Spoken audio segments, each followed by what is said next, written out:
Agora iniciaremos a sessão de perguntas e respostas.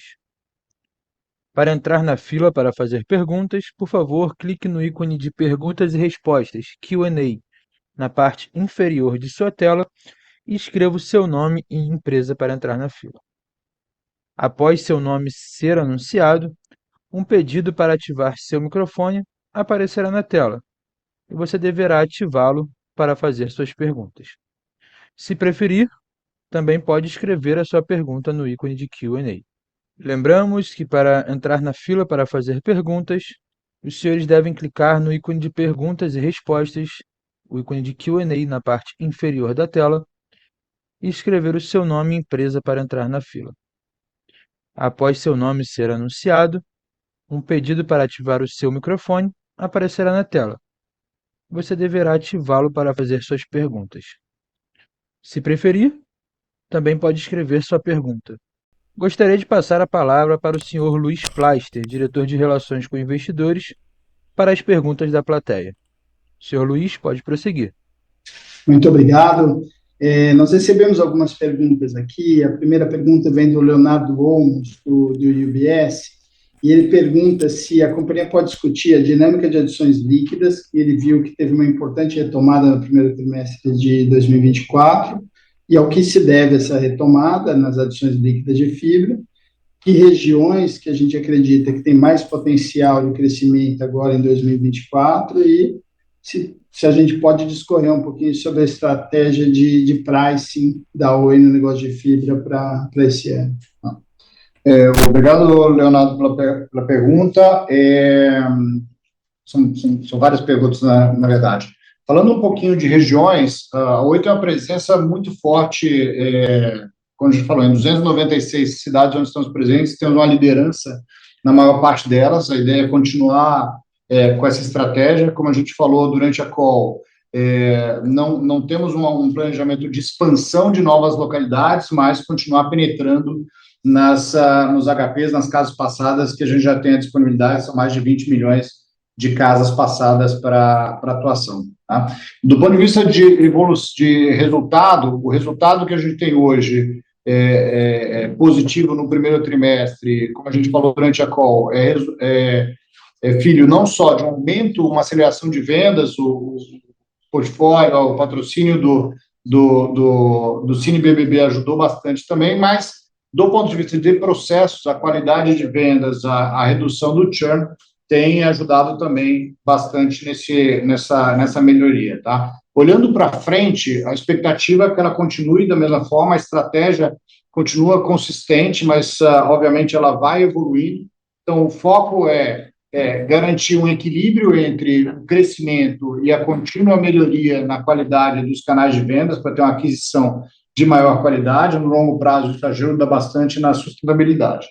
Do ponto de vista de precificação, a ideia também é manter um nível de racionalidade, buscando rentabilidade, um portfólio competitivo, compatível com a dinâmica de mercado, mas sempre observando as dinâmicas regionais. Então, a gente vai adequando de acordo com a necessidade.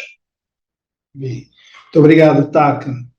Tem uma segunda pergunta aqui que trata do nosso negócio B2B, da Oi Soluções, né? E o Leonardo comenta aqui que a Oi Soluções deveria ser, então, a principal operação restante da companhia depois que a Client Co seja vendida, mas que a gente viu uma queda anual na receita, mesmo na parte de ICT, né, de TIC, de serviços TIC. Então, ele pergunta qual a perspectiva e estratégia para esse negócio para os próximos anos.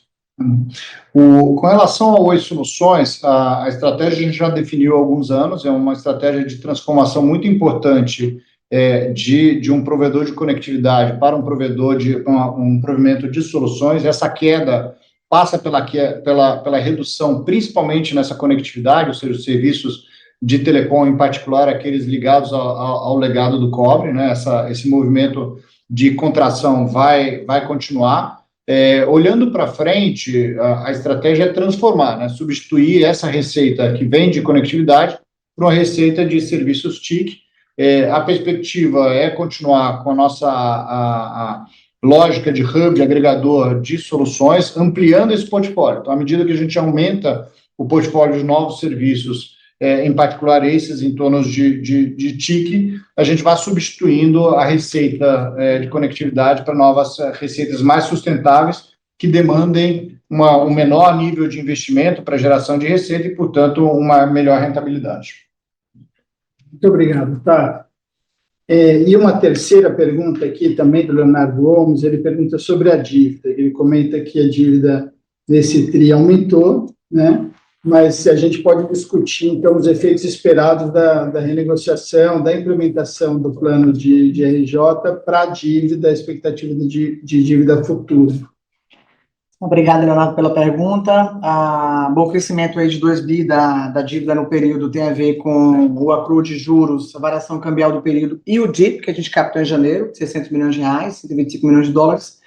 Então, já era esperada essa movimentação, já que a gente não está pagando, obviamente, os juros da dívida até a negociação ser concluída e efetivada. A gente espera ter uma redução aí de aproximadamente 70% no valor da dívida e conseguir, com essa volumetria e a geração operacional de caixa, equilibrar o futuro da Oi, tá? Então, essa é a resposta aí para esse tema. Obrigada. Muito obrigado, Cris. Aí nós recebemos aqui na plataforma do João Martim Barros e também do Guilherme Antônio da Lua a mesma pergunta. Eles perguntam se a Oi planeja monetizar toda a sua participação na Vital, alienando todas as ações que a companhia possui nela, ou alguma perspectiva de manter alguma posição acionária na Vital. Obrigado pela pergunta, João. No estudo de viabilidade que foi elaborado pela EY e que é anexo ao PRJ, há a previsão de ingresso de caixa a partir da monetização integral da nossa participação na Vital. Obviamente, a companhia vai avaliar a melhor estratégia para maximizar os retornos da venda das respectivas participações, seja ela integral ou parcial. Muito obrigado, Matheus. Estou olhando aqui na plataforma para ver se a gente tem mais perguntas. Temos aqui uma pergunta que vem do Juan de Oliveira Vasconcelos.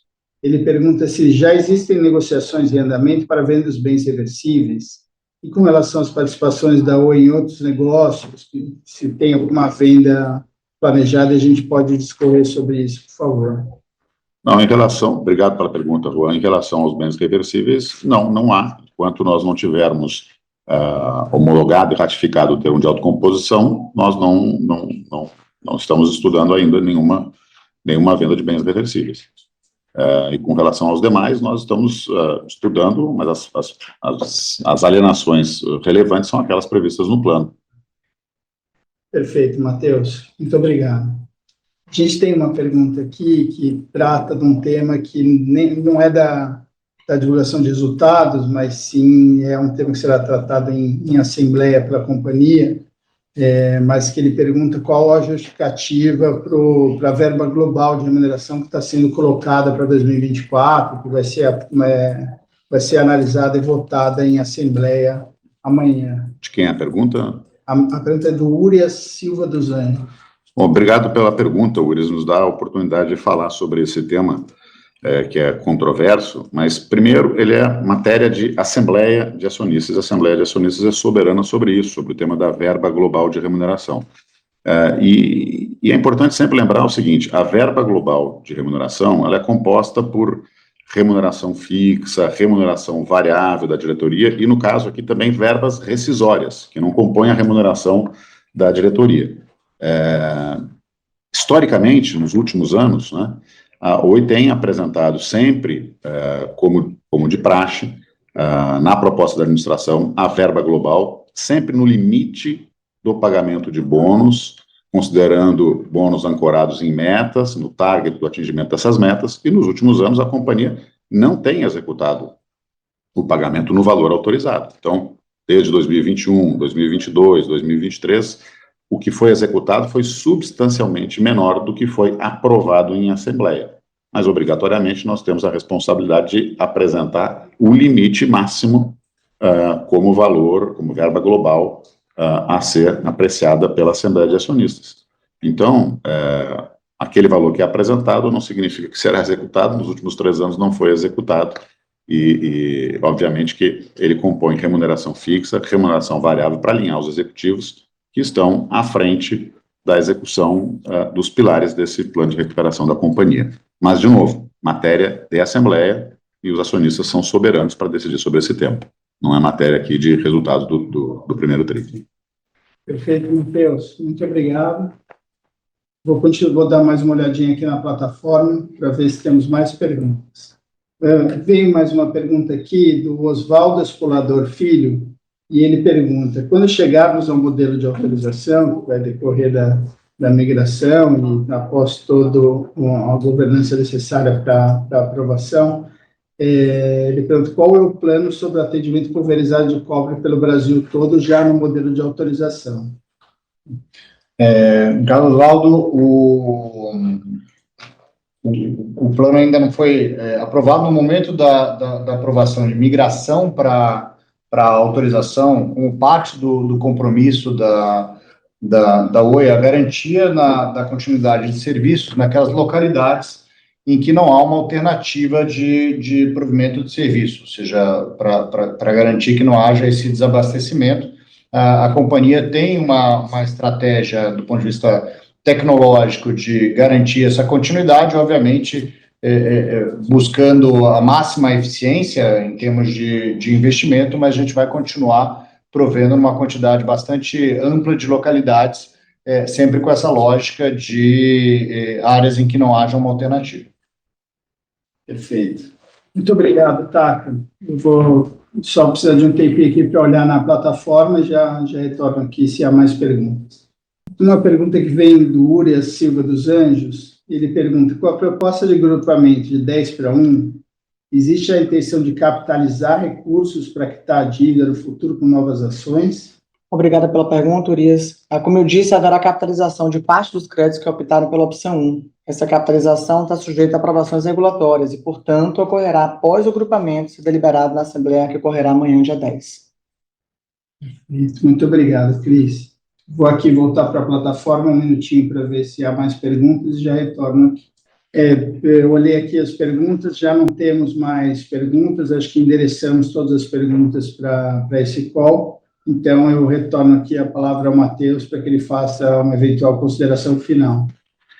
Mais uma vez, agradecer a todos que nos acompanharam aqui nessa call de resultados e até a próxima, com os resultados e com os passos previstos, os próximos passos previstos do plano que devem acontecer nos próximos meses de maio e junho. Muito obrigado. Obrigado. A conferência de resultados do primeiro trimestre de 2024 da Oi está encerrada.